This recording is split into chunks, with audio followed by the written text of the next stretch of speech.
Welcome back dito sa channel natin. Andito tayo ngayon sa Mall of Asia. Natapos na nga ang mall expansion project, pero ongoing pa ang ibang mga proyekto na ginagawa dito.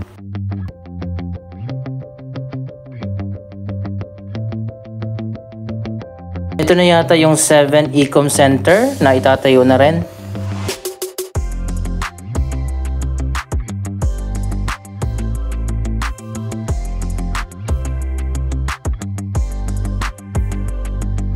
Anyway, kung hindi nyo napanood yung last update natin dito, natapos na nga yung bagong Sky Garden, pati na yung football field, at bagong Sky Park sa taas ng mall. Mamaya titingnan natin ang latest na update.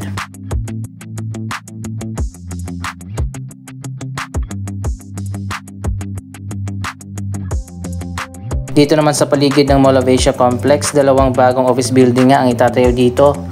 Ang 6 Ecom Center at ang 7 Ecom Center. Ayan, makikita naman natin dito yung Ecom Center 1, 2, 3, 4 at 5 na ngayon ay occupied na ng iba't iba mga BPO o mga call centers.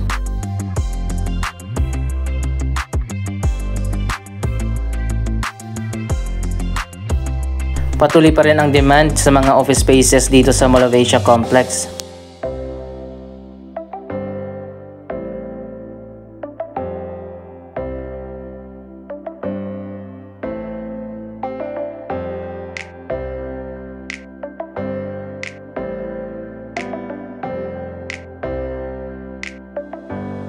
May mga bago na ring mga hotel dito, pati na mga residential buildings.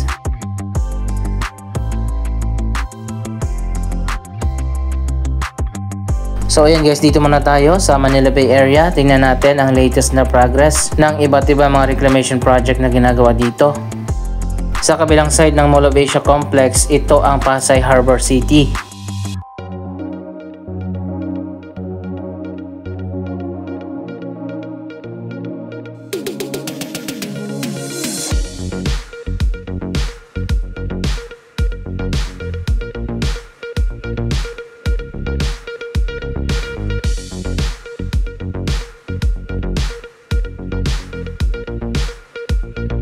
Ayan, mabuti na lang at umaraw na.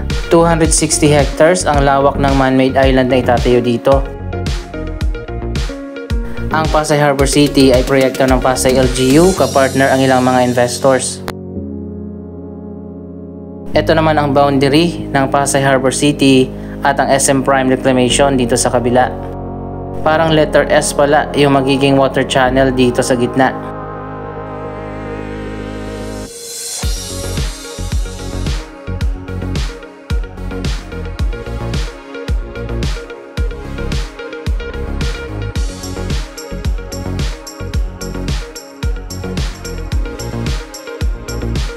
Natapos na nga ang bagong North Sky Garden. Pero sa gabi lang ito binubuksan dahil dyan nilipat yung MOA Night of Lights.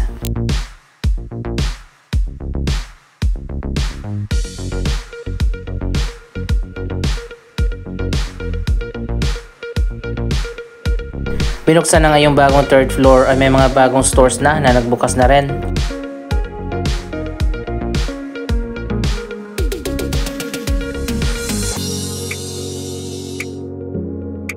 Ayan no, ang dami na kaagad dito sa second floor, pati na dun sa taas.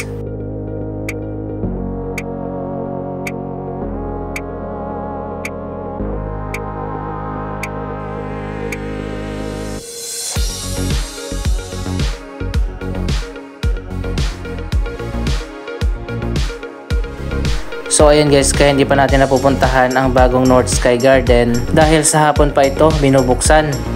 Pero bago ka makapasok dito, kailangan mo munang at least 2,000 na resibo ng mga binili dito sa Mall of Asia. In short, sa ngayon may bayad pa muna yung pagpasok dito sa North Sky Garden.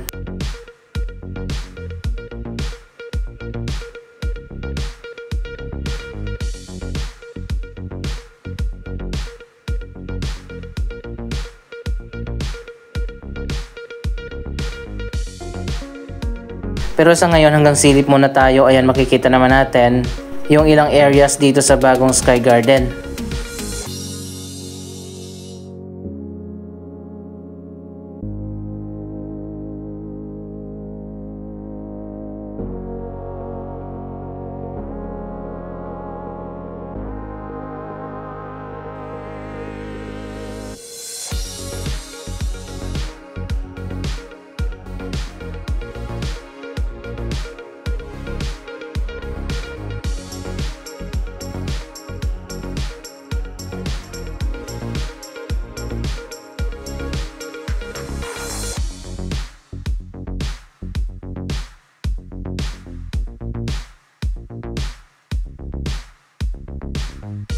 After na siguro ng Pasko o di kaya New Year, bubuksan ito sa publiko, yung libre na talaga at wala nang bayad, katulad doon sa South Wing Sky Garden.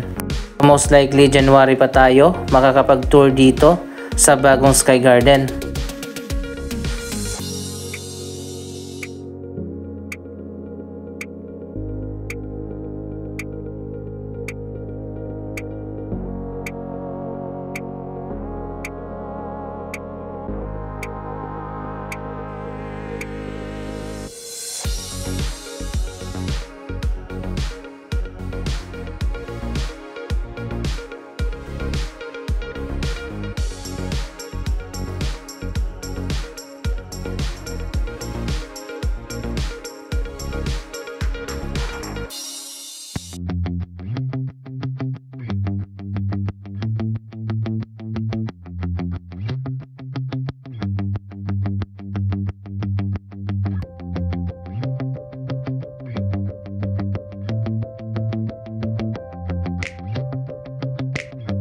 May artificial pond din dito sa North Sky Garden at pwede yatang dumaan dyan sa gitna.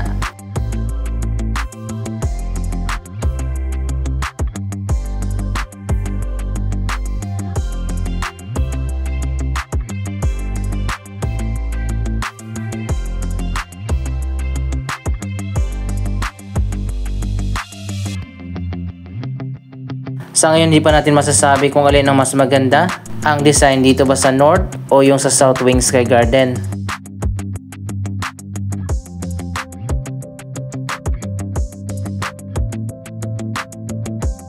So ayan guys, bukas na nga yung bagong time zone dito sa dulo.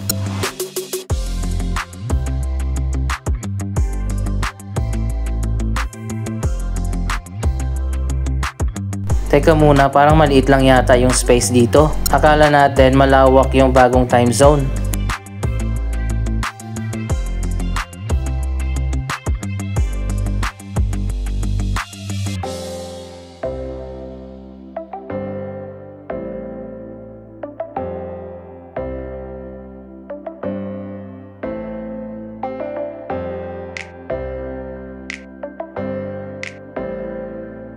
So ayan guys, ito lang pala yung area ng bagong time zone dito sa 3rd floor.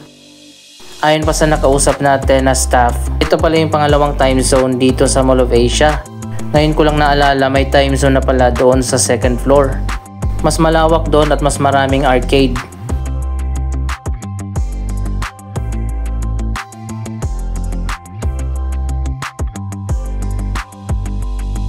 So ayan guys, majority pa rin dito sa bagong 3rd floor. Coming soon pa yung lahat ng mga stores at mga restaurant. Isa pa sa inaabangan natin na magbukas ang bagong Sky Park para makita naman natin ang bagong football pitch dyan sa taas ng Mall of Asia. Most likely next year na tayo makakapunta dyan.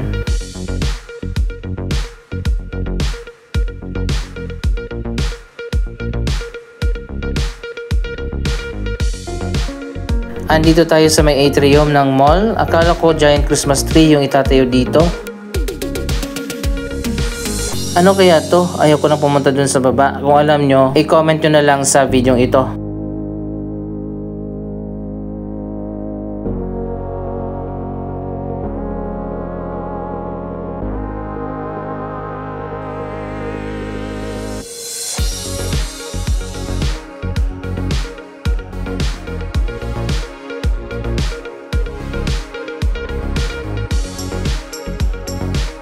Mas binasimple ngayon ang Christmas decoration dito sa loob ng Mall of Asia.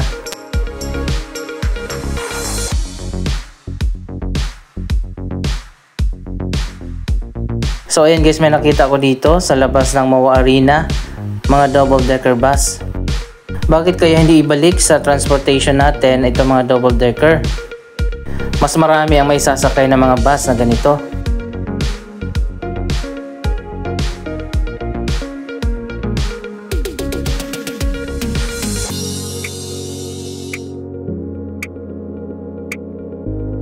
Anyway guys, nandito na lang din tayo sa may Jokno Boulevard. Silipin natin dito lang sa kabila ang progress ng bagong Lander Superstore.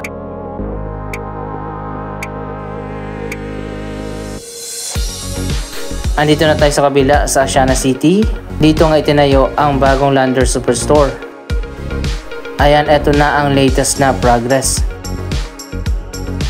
May bago na rin kalsada na itinayo dito. Papunta na yan doon sa may seaside.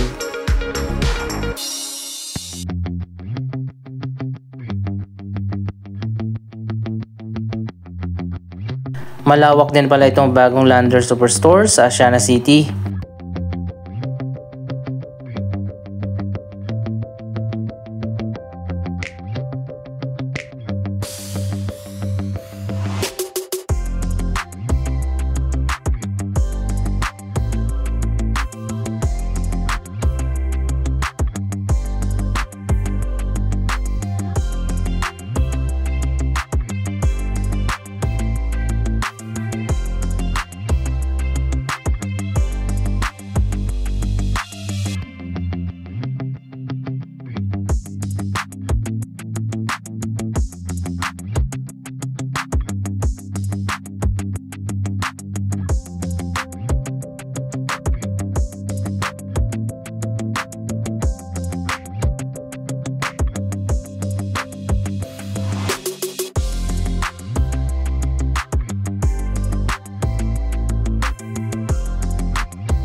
May bagong 7-Eleven din na magbubukas dito.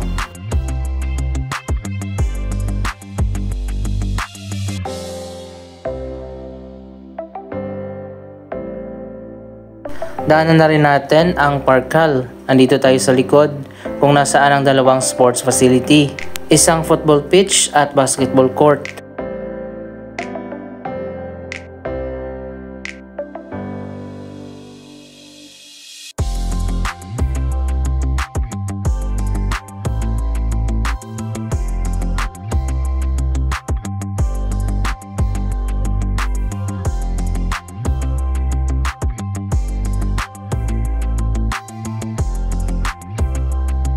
Mas dumadami na ngayon ang mga sports facility dito sa ating bansa.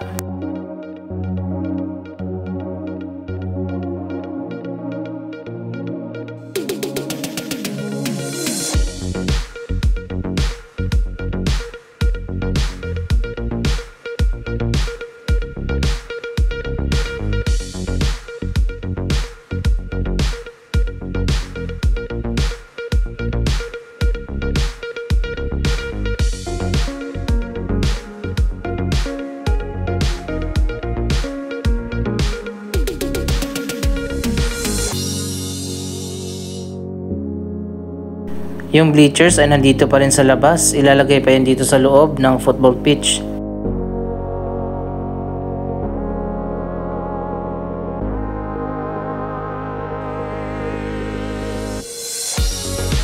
Multi-purpose pala yung court dito, hindi lang pang basketball, pwede rin sa volleyball.